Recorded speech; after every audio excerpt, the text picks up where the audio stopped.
England और France के बीच समुद्र के नीचे से 50 किलोमीटर लंबा टनल बनाया गया है।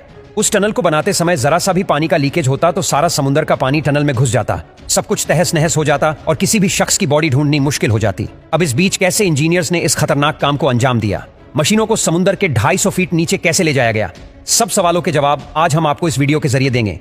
इस टनल को बनाते समय यह फैसला हुआ कि इंग्लैंड और फ्रांस दोनों अपनी अपनी तरफ से टनल खोदेंगे। ये काम इतना बड़ा था कि 10 टीमों ने मिलकर इस काम को पूरा किया। टनल को खोदने के लिए टनल बोरिंग मशीन का इस्तेमाल किया जाना था, लेकिन आज से पहले 50 फीट के डायमीटर का टीबीएम मशीन बना ही नहीं था और इसीलिए एक नया टीबीएम मशीन हजारों मील दूर बनाया गया।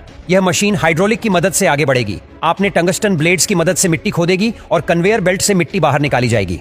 मिट्टी खोदने में खतरा था और इसीलिए पहले जांच हुई और पता चला कि इंग्लैंड वाली साइड एक चौकी लेयर है और वहां से पानी का लीकेज तो नहीं होगा, लेकिन फ्रांस वाली साइड जमीन के नीचे क्रैक्स बहुत थे और इसीलिए उस तरफ खुदाई के लिए खास तरह की टीबीएम मशीन बनाई गई जो कि सबमरीन का काम भी करेगी और उससे अगर दुर्घटना भी हुई तो काम कर रहे लोग बच जाएंगे।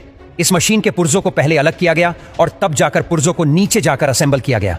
2 साल तक लगातार वो खुदाई करते गए, लेकिन यहाँ खुदाई के समय ढीली जमीन को सील करना बहुत जरूरी था क्योंकि अगर समुद्र के पानी ने रास्ता बना लिया तो तबाही मच जाएगी और इसीलिए टनल के साइज के गोलाकार कंक्रीट स्लैब को टनल में फिट कर दिया जा रहा था।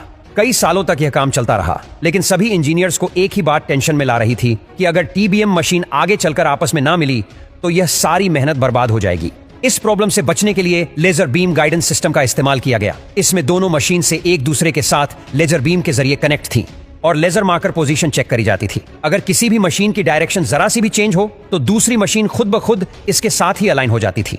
जब 100 मीटर रह गया तो इंजीनियर को यह चेक करना था कि यह लेजर गाइडेंस सिस्टम सही से काम कर भी रहा है या नहीं, और इसीलिए इन्होंने जब 100 मीटर बचा तो एक रोड को दूसरी साइड भेजा और इससे पता चल गया कि दोनों मशीनों में सिर्फ 10 इंच का ही फर्क है, जो कि इतना चल जाएगा। अब यहाँ पर 50 फीट के डायमीटर की मशीन थी और कंक्रीट स्लैब लगने के बाद टनल का डायमीटर सिर्फ 46 फीट ही रह गया था।